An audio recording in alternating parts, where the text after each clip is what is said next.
how wonderful it is to be able to be in a room of folks who believe what you believe, work for, serve, but then also represent the people that we're doing this work for, who are like-minded, because I get to spend most of my day around people who are not like you. And so being in this space just fills my heart. And so I just want to say thank you for you all and how you've made the decision to work for legacy, work to see people who are most often marginalized and neglected, pushed back, and harmed by policy violence in this country at the hands of our government. You're doing the work to change that. And it doesn't change without you. So I just want to acknowledge that. And to Futures Initiative, I just need you all to know that this coalition is a coalition that if you stop doing the work, we don't get this in the U.S. Congress. So if you stop doing the work, how will those who will continue on and those who are coming in the door, how will they see the need? How will they understand it if you all stop? So I just want to say thank you and just acknowledge that I'm preaching to the congregation, but my mission in Congress is, it first starts with saving lives. Yeah, I can work to get you a job. Yeah, I can work to, make sure that, that you get your passport and all of these things. But I first need to save your life. And so everything that touches that in every single way. So when I think about being on the Ferguson front lines for over 400 days, that's where I got my start in this work. I was a nurse, I was a pastor. I thought that was my thing. And it wasn't until I decided, let me go put my feet on the ground. Michael Brown's body lay just a few feet from where I decided to set up camp as a nurse.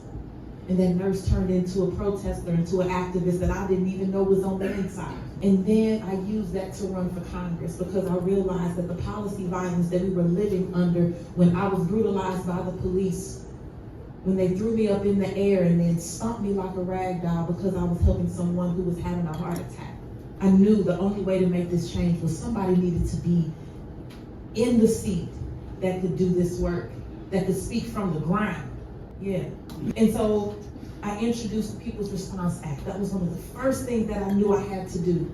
Introduce the People's Response Act. But what I said when I was running is, I'm not doing this work alone. I'm not going in because I'm trying to make Cori great. I'm not going in because I need a name or fame or title. I'm going because how do we get the heart of the movement, those who got our butts kicked out there on the ground, those who fought, bled. How do we stand up for those who die? How do we stand up for those who can die without people who have that heart actually being in the seats? But I said that I was going for movement.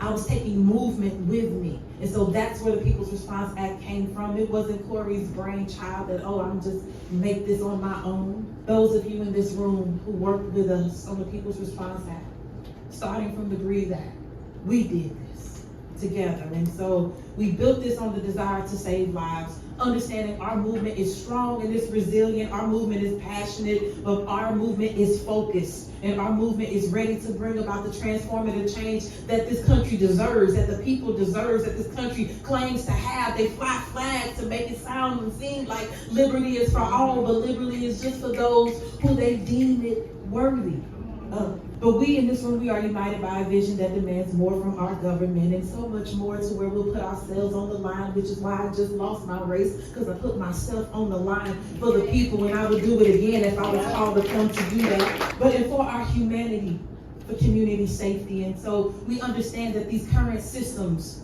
the systems of policing and mass incarceration, how they have failed us. And they fail to keep us safe, especially for those who are on most marginalized communities. They fail Black folks day in and day out, continue to fail us, whether you have money or you don't. We just saw that just the other day. Our movement calls for massive investments in care rather than criminalization, in building up our communities rather than tearing them apart, and in saving lives rather than taking them. That's why our community safety agenda is fighting for the comprehensive investments that are so long overdue. but they only come about because we make them come about, understanding we are the power and we are the demand. When we are silent, or when it's just business as usual, and I'm about to move because you brought a preacher and a politician to the mic.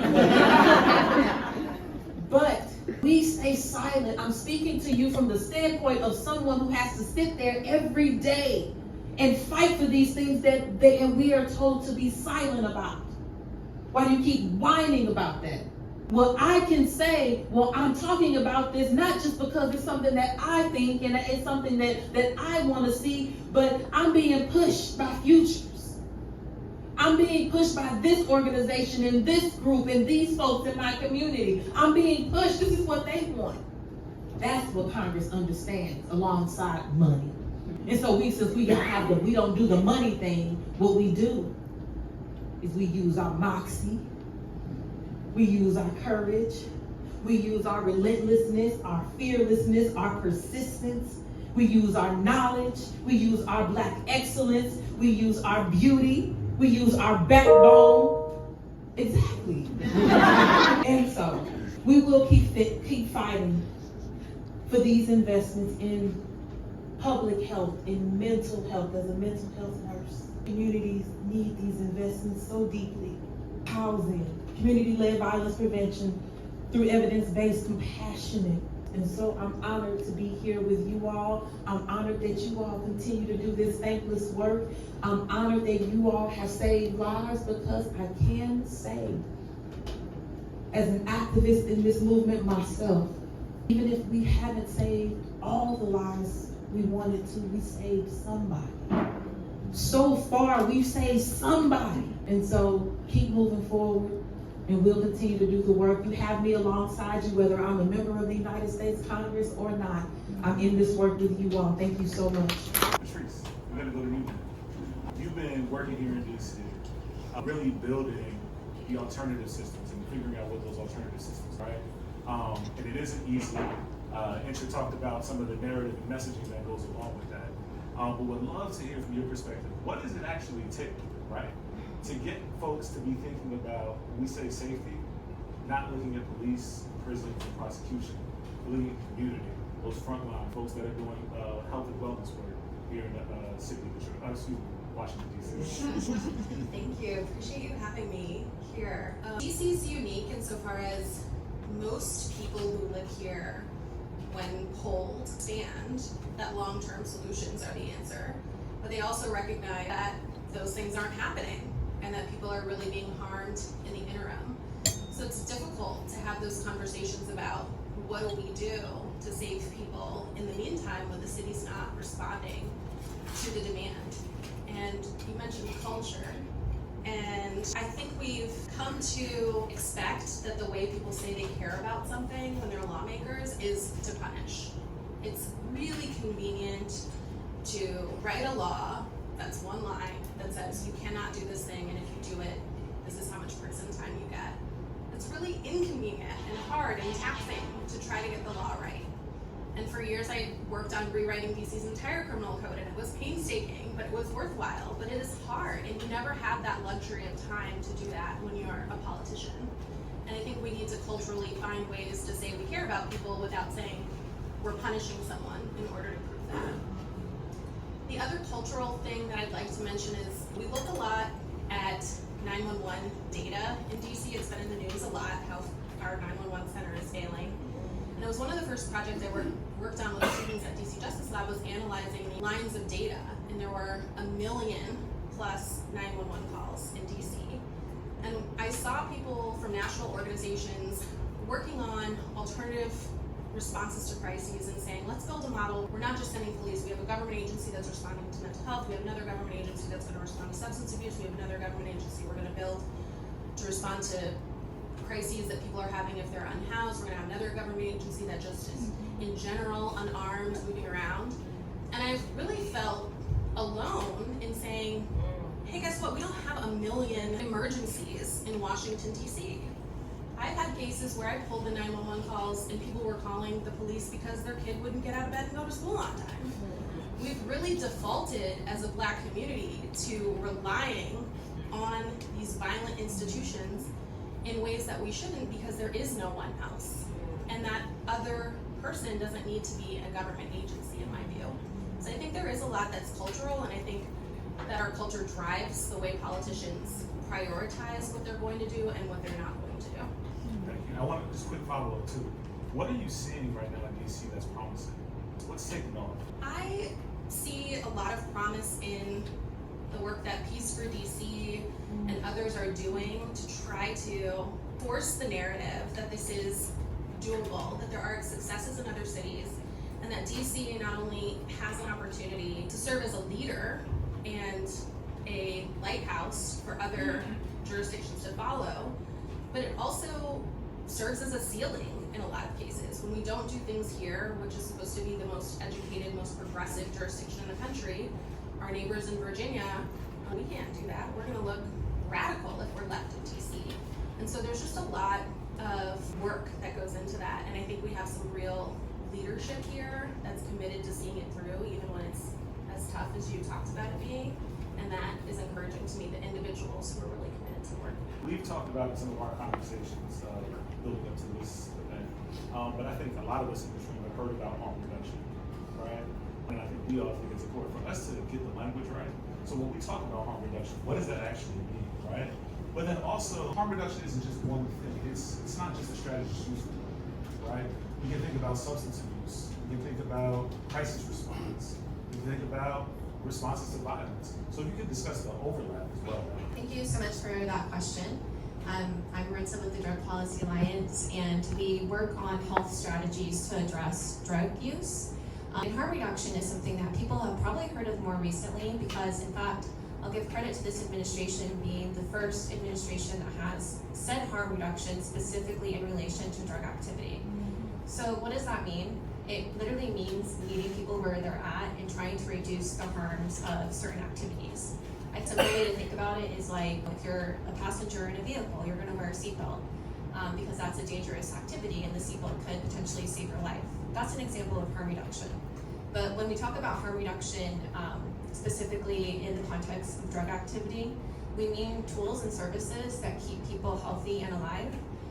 For far too long in this country, we've only had two options when it comes to drug use.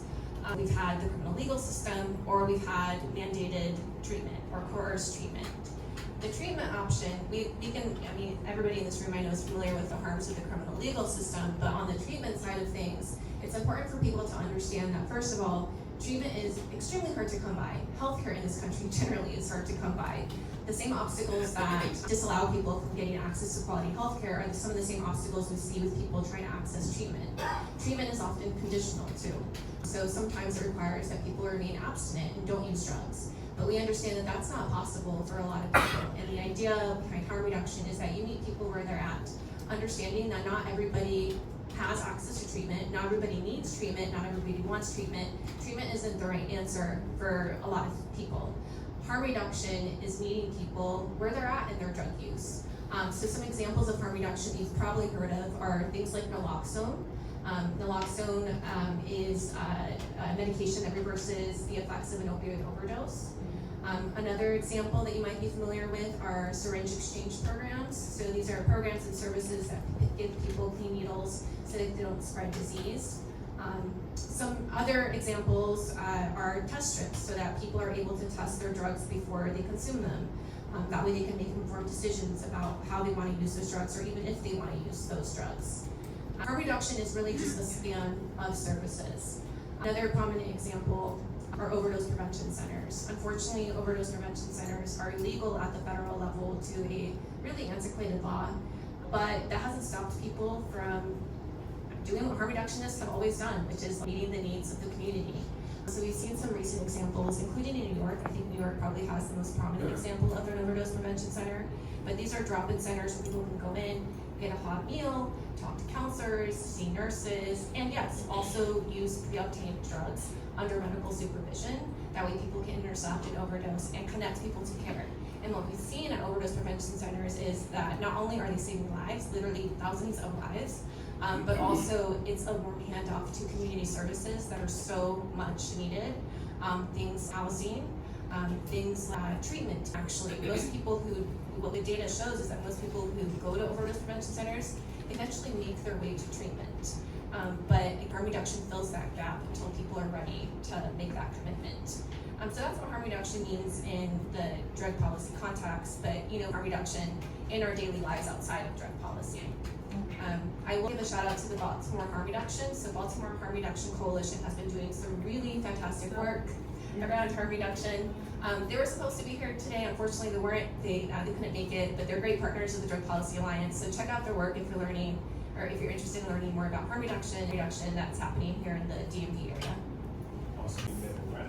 So you have been, I would say, core to the successes and impact of community safety work in Newark, New Jersey for some time now, right? We are seeing in Newark a 20% reduction year to date of homicides, right? That's after seeing 60-year lows the year before that. Yes. So what's working is actually working. What has that journey looked like? And can you talk a little bit around the Office of Violence Prevention and Trauma Recovery? What is the work that happens in that space? And how has the city really rallied around? Good evening, everyone. How are you? Thank you for having me. I'm excited to be here. Brick City in the house. Yeah. We got some Brick City in the house. I see you back there. Yeah. All our folks. I see you over there. Love our folks. I am from the great city of Newark, New Jersey, born and raised in the city of Newark. And some of the work that's happening, so just historically, we opened the Office of Violence Prevention in the wake of George Floyd, where most of the offices of violence prevention sprung up. But for us in the city of Newark, before there was an Office of Violence Prevention, we had an anti-violence coalition. And in that anti-violence coalition, it's been about 15 years of work on the ground when there was no funding, where there was no money, when people were just upset, outraged, and tired of senseless violence happening in the community, and there was no response. And so we had an anti-violence coalition, a community street team that came out of that, where we had over 110 homicides that was happening in the city, and people were just going business as usual. And so we had people who were in the street shutting down traffic, rain, sleet, snow, raising in the community, saying that we can't have violence in the community and there's no response. But beyond that, we had some demands. And some of those demands was that we wanted, Gary at the time was our public safety person. We didn't want him. We wanted him to go because we didn't have a say-so in public safety. We wanted a voice. That was more of it. Not necessarily him, but we wanted a voice in public safety. And wanted employment for people who live there. So we knew that violence a lot of times was about poverty. And so we wanted employment for people who live there versus people just coming to our city, taking the dollars and leaving. We wanted education where Black and brown history was taught in the schools, because we understood that if people understood where they come from, if they loved themselves and learned about themselves, they were less likely to commit violence against people who look like them. And so we wanted, it was an homicide act in the schools that we wanted taught. We wanted the Bloods and the Crips in our street organizations to put their guns down senselessly, and went directly and had that conversation. We want y'all to put your guns down. And finally, we wanted violence declared a public health issue. And so we didn't understand that at the time, or at least, understand, but that meant we wanted resources for them. That it wasn't enough to just say, declare it, but now what are we going to do? And so we did that for 155 weeks in a row. Every week we went to locations and we shut down traffic with no permits, within the faces of law enforcement, in the faces of our city government folks, from a community response. And we were ultimately saying that this is a community issue, not law enforcement. And so law enforcement comes after stuff happens. We know about it when it's happening, before it happens. We know who did it. We know when the retaliation is going to happen, all of those things. And so ultimately we wanted a community response. And so we created a movement around that. And so as we go forward, when Mayor Baraka became the mayor in 2014, during that time, again, we had 110 homicides. And then we fast forward a little bit more, we began to create some strategy around public safety. And then when George Floyd happened, there was a rallying cry nationally around defunding of the police. And as the young lady just spoke about defunding, what that looks like, we ultimately said we're going to refund the people. And so we reallocated 5% of the police department's budget to be able to create our Office of Violence Prevention. And so, though that the FOP didn't necessarily like it and had an issue with it, And so we still feel the effects of that. And so other cities can't do that. And so during that time, the police department's budget was $235 million. And so 5% of that was 11.5 million, and we were happy to have the 11.5, right? And we know that we certainly need more. But not just investment in financially, then now we need some real estate. Where are we going to do this work? And so they gave us a bill, put the police out of a precinct and gave us the precinct.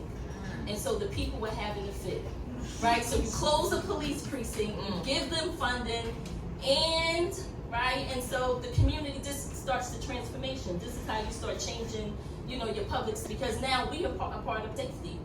And so we begin to hire social workers and outreach workers and victim advocates and people to do domestic violence and sexual violence work and community violence work. But we ultimately, that people don't want to see when they want to see police. And so we ultimately now have to raise our credibility, our reputation to say why we need to exist. And so for 10 police officers that go into the police academy, we get to hire a social worker on their budget. Wow. And so this is how you start to change systems. And so we want to hire them on their budget. And so the academy went in 2021, they put 100 officers in, so I hired 10 social workers. And so at that graduation at the academy, they're graduating on this side, my social workers on this side, we graduating too. Yeah. Right? So we create equity in this public safety system so that they begin to see us and respect us a little bit differently. We on the budget, we got space, we getting training, we graduate, and we gonna share everything y'all got. And then we begin to put the social workers in every police precinct throughout the city. And then we put a sign that says social workers available upon request. That if people don't want to talk to law enforcement, they can talk to someone else, a social worker. Social workers don't always mean licensed, right? Social worker means what we want it to mean, right? We get to change those systems.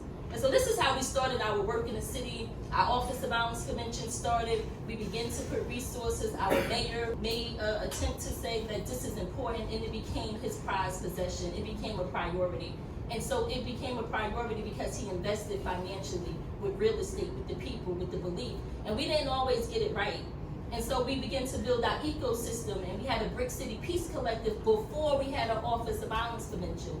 That was helpful for us because we had relationships already built. And so I think a lot of cities are building OVPs now, but they don't have the coordination. What they're missing is the coordination. You gotta have some coordination first, I think, and then we build out the strategy. But then we to give organizations funding, right? So we understood we couldn't do this work alone. We needed help. And so that's what we to do. So we initially funded 7 organizations, and then we just sprouted and used ARP dollars and funded 40 to 50 organizations. And so this is how it began to happen, how we began to have the reductions that we had. And because this couldn't fail, because we know that the world is watching, the sense of that is like a sense of urgency. This can't fail.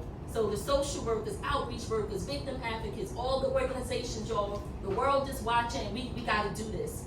And so the allowed space for us to have creativity, innovation, and some failures, right? And so when the police fail, they keep getting funded. When we fail, we on eggshells saying, okay, wait a minute. So we gotta create that thing. So the mayor said, it's okay.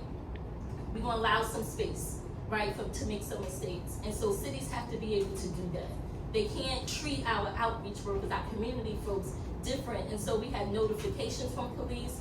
We have relationships, we have trauma to trust training with them where we bring law enforcement and community together. And so we're working in collaboration, in partnership, in tandem with community, law enforcement, city government. We have a top-down and a bottom-up approach, in which case is how we begin to start our work. So to date, this year, last year at 47 homicides. This year to date, we are at 29, so we're on track to finish at less than that, probably around a 30-something number. Yeah. So we're looking every year, and so the mayor says the first time you did it, it might have just been by luck. And I said, nope, this is not luck, right? We out here working. And so since we opened the Office of Violence Prevention, we've had reduction after reduction after reduction. One of the biggest leading assets, and was it last year before? I feel like it's been there forever. Right? Last year, you became Deputy Director of the White House's Office of Gun Violence Prevention. There's some amazing work happening out of that office that allowed and really led the way for a lot of communities to really follow the lead, right? From where you sit now, the work that you're doing, what is the future of this work?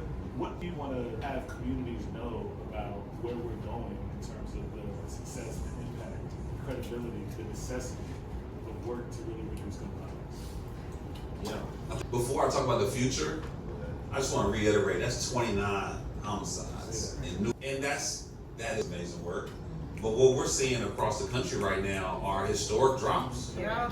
I mean, homicides you think are in Boston right now. Raise your hand if you think you know. I see my comrades here from the federal government. But 13, and so we're seeing almost every major city having historic deductions. And when President Biden says we're reaching levels of the 1950s, there's no debate about that when you're talking about death. This is life or death. There's no fudge those numbers. And that historic reduction is really the reality of two major things: investing in community-based strategies and organizations and people that are doing the work, and holding the entire system accountable. And one big thing that this administration has done so differently is, as opposed to cracking down on the 14-year-old that has a firearm and sending in the feds in droves to individual accountability, we've started to think about how do we hold people upstream accountable. So prior to the Biden-Harris administration, for example, gun trafficking was not a federal offense. So you could traffic a firearm and get a written warning. We found someone who trafficked 103,000 firearms and was getting warnings. Now, if I could sell fire, I can't even get a warning on in Chinatown if I park my car. Red O's, my car gone. Trafficking firearms. And what we also realized, we studied gun trafficking. For the first time, we looked at the source of illegal guns in 20 years. And we found that the guns that are getting into the hands of domestic abusers are being trafficked. The ones that are getting in the hands of our youth are being trafficked. The ones that are getting to the hands of folks who we know have the intention to cause harm were being trafficked. And so this administration has already prosecuted over 520 individuals that have trafficked. And since we are on CBC Week, I encourage you to look at that report, because the traffickers and the sellers do not look like the people that are causing the harm or being harmed. And so it's important to pay attention to who those upstream individuals are.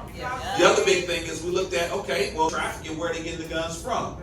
And we found there's over 20,000 sellers that were unlicensed, that weren't doing background checks, and making literally a killing. And these are folks who are selling guns online, on social media, at gun shows. And we think, gun show, that's just something the rural folks do. No, those guns are trafficked from Arizona to LA, from Virginia to New York City. And so we changed what it meant to be engaged in the business of selling guns and said, look, if you're selling a gun, the same model or likeness multiple times, and guess what? You are a seller, you need to be licensed, and you need to actually go through the background check system. So we're cracking down on the entire infrastructure. A couple other quick things is we're looking at ghost guns, guns that can be traced, that don't have a serial number on them. And we cracked down and said, hey, if you're selling kits for people to build guns, then you should be held to the same standards as selling an entire firearm. And I'm proud to say, as a result of that, 2 manufacturers have been put out of business. The biggest of those guns is shut down, because they could not keep up with the actual standards that were needed to make sure that you're not putting guns in the hands of those who are meant to cause harm. And so that upstream accountability is huge, because for too long we wonder why this violence is happening, and we don't realize that in the 90s there was 100 million guns. But now we're in a world where there's 400 million guns and growing. So no matter what we do with violence intervention, with community harm, with victim services, resources, when you have stress, and there's a gun, 4 times the guns in homes that are unsecured, then violence is a reality that we're going to be fighting hard against. And so I think those are the 2 big things that you've seen differently from this administration, and we're seeing outstanding results. And I want to just really reiterate, before this administration, about community violence intervention, like Safe Streets, there was dollars federally going to community violence intervention. Zero. Y'all know it's zero.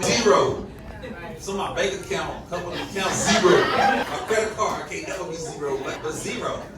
And now, the president's first executive action on public safety made 26 grants focused on CVI strategies and opened up $12 billion in resources for this. That was in April, bipartisan safety. And then we also looked at, we're doing COVID relief dollars, make sure that includes public safety. That means law enforcement and community-based strategies. And then lastly, we've been about how do we continue to unlock more resources and really think about what can we do to lean in. And one thing I'm so proud of, two stories. Story, we had a convention out to Big Kaz here. You see him with a nice suit on, looking like Men in Black. But he's part of our domestic policy team. And so we pulled together police chiefs from across the country and said, hey, the president himself wanted to know, what's happening out there? These numbers are crazy. These are ridiculously good. And he sat down and said, hey, chiefs, how is this happening? Are we doing a good job? Is it us? Is it you? What's going on? Every one of those police chiefs pointed to and said, the big difference is we now have community partners. Yes. We have organizations that are helping to save lives and not working randomly or separately from us, but working hand in hand. Whether that was Miami, Buffalo, New York, New Jersey, Arizona, they all said the same thing. And so the president looked back at them and said, I guess we got to do more. And they said, yes, sir. And that's where we're heading, is how do we continue to invest and build and really put the public back in public safety. And that's the spirit of this. And the last piece I'll say, our office is led by Vice Harris. And you all should read her book if you haven't. She has two, but the last one, both of them have a heavy public safety push. But when we think about community violence intervention and serving victims and we know works, this is something that she's been doing for 20, 30 years. And so for having her to lead our office, she's been pushing us every single day to think about how can we do more with the resources we have? How do we put more pressure on Congress? But most importantly, how do we tell the story of what's happening? So I want to just close with this as far as the story. The steepest decline in homicides in American history was in 2006, and we had a 9% reduction. 1996. We had a 9% reduction in homicides. In 2023, we had a 13% reduction in homicides. And right now, we are on pace for a 17% reduction in homicides. So we have broke the record, and then we're breaking our own record. And that's the Jordan LeBron code. That's amazing work. And if you look at why that's happening, is because we're investing in people just like the folks on this panel and all over the country. And I think it's so exciting. And so when we think about the future, what you will see more of, frankly, is how do we invest more? How do we get deeper into the root causes? But one blind spot is how do we invest more in victims and those who have been impacted? President Biden added $1.3 billion to the fund. We have our Office of Victims of Crime here. Please raise your hands. You got business card. But I know I put you out there. You can, though. Raise your hand. She's an amazing leader, and frankly, we are doing all we can, but that fund is not enough. You know, the estimated impact of gun violence in America is $557 billion a year. So adding $1 billion is not enough. We have to pour more. And that's why the president proposed an additional $7 billion to invest in victim services, helping families heal, helping individuals recover, and recognize that we can prevent as much violence as possible, but people will still be harmed. And how do we make sure that those two families in Georgia now, the 17 in Atlanta that were lost during the Labor Day weekend, the 119 that were traumatized in Chicago, the 4th of July weekend, all those folks who maybe don't make a CNN headline, they're still going through trauma and pain, and they're living in that cycle. So how do we invest more in that looking forward? And then frankly, there are also emerging technologies around firearms that we got to be mindful of. I'm sure y'all listen to music, y'all heard Kendrick and Drake and all that, but I'm sure you heard Switch in there, right? Yes. Switches, y'all know what a switch raising hand is? Okay, you heard it in your song. You talk about it there. But this is a real serious problem. Switches are what you call machine gun conversion devices. It can turn a handgun into a machine gun. And it's a 5-cent piece that you can order illegally. Or you can print at Martin Luther King Library with a 3D printer. So they're spreading like wildfire, and we have to figure out how do we hold the gun industry accountable to improve their design so that people can't make these illegal customizations to firearms for less than a quarter. And we have to make sure we think about all the technology that's evolving. How do we keep that from feasting and profiting off the pain of the most vulnerable? And so that's where we're headed. But you have been central to the development and the establishment of the Center for Firearm Prevention and Intervention in America. Can you share a little bit around what your role looks like, but also what that office actually does? Yes, of course, and thanks for having me tonight. And again, thank you to all these great panelists. It is really hard to follow you guys. Hopefully I get through this. But yes, again, my name is Miles Hicks. I serve as Deputy Legislative Officer to Governor Moore. Since this CBC week, I'll let you know he is the first elected Black governor. It's great to have him as the leader of our state, and it's also great to work with so many great people in our office. My role As Deputy Legislative Officer, I cover all things public safety, so that's everything from juvenile services to Department of Public Safety and Correctional Services, which are our jail prisons in our state. And of course, in this case, it's the miscellaneous stuff, whether it is making sure a victim is getting access to the services they need to make themselves whole. That's also to everything that comes with, you know, the results and the effects that violence has on our community every day. When we were talking about proposals for the Center for Firearm Violence Prevention and Intervention, it was something that it was great to see when I came in and I talked to our Secretary of Health, and she was like, I used to work for the state 10 years ago. I had this idea and it got shut because people were on the same page for a whole bunch of stuff going on. But she was so excited just to hear that we were bringing it back and wanted to make it a big deal and really support all these families and communities. And take that approach, I think it was you were saying, having that overarching support that you might have, that our state did not have at the time, and we're working on getting there. But it's so important that we'll be a partner with all the people in our localities, even federally with Greg's help, and being able to be a convener in our state and saying, these are the services that are already available, this is what we need to work on, and these are the best practices, and continuing to trend those out, because those are just a quick way and an easy way to make sure we're getting information out, using it as a public safety and education campaign for the day-to-day person. So again, in my role, it's really great to hear from everyone here, because in moments I kind of have my blinders on, I'm stuck in reading bills for hours and hours. So the easiest way I know to describe my job is that I'm a lobbyist for Governor Moore. He says, I want to really pass this policy, how can we get it done? And my job is to go and, you know, shake the hands of all the legislators to make sure they're happy, make sure we have their vote on those. So when we are talking about all the changes to legislation, I was really happy to see that when we passed our bill for the Center for Firearm Violence Prevention and Intervention, we weren't getting a whole bunch of pushback on the language of the bill. It's a very widely and common known thing that this isn't us trying to regulate your firearms, this isn't us trying to take away your firearms or charge you or create a new charge. It's us saying that we need to take a new approach on how we're actually addressing issues in our communities. We need to make sure we're investing in our communities, and how can we actually make sure we're bringing the right people to the table and talking about the right topics. So we're really excited to get this off the ground. I know I'm talking about very broadly about it, but we're, you know, a couple months in, so we're very new. We're looking for, you know, we're working with people across the nation and getting different advocates on board, as well as different police departments and localities as well in the mix. So we're excited. We look forward to all the great work that's going to come, and hopefully we get to work with some of the people